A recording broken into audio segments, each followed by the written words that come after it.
આજકાલના બાયોડેટા જુઓ ને એટલે એવું લાગે કે મેરેજ માટે પાર્ટનર નથી શોધતા, પણ OLX પર પ્રોડક્ટની લિસ્ટ મૂકી દીધી હોય. હાઈટ, વેઇટ, એજ્યુકેશન, કલર અને બસ પૂરું.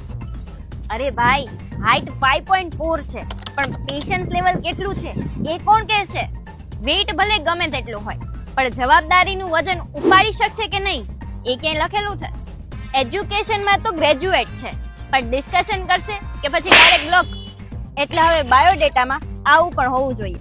સન્ડે આખો દિવસ નેટફ્લિક્સ જોનાર કે મોર્નિંગ ટ્રેક પર જનાર, ફ્યુચરમાં બિઝનેસ કરવો છે કે ફોરેન ટ્રીપ કરવી છે, સેવિંગ્સ કરે છે કે સેલરી આવતા જ એડ ટુ કાર્ટ કરી દે છે. અને મેઇન પ્રશ્ન, મેરેજ પછી તમારા ડ્રીમ એ કન્ટિન્યુ રાખવા દેશે કે નહીં? કારણ કે લગ્ન પછી મને તો ખબર જ નથી, નહીંતર અહીંયા લગ્ન જ ના કરત. આ વાળો ડાયલોગ ના બોલવો હોય તો બાયોડેટામાં ફોટો કરતાં વધારે માઇન્ડસેટ જરૂરી છે. તો તમારો આવો બાયોડેટા ક્યારે બનાવો?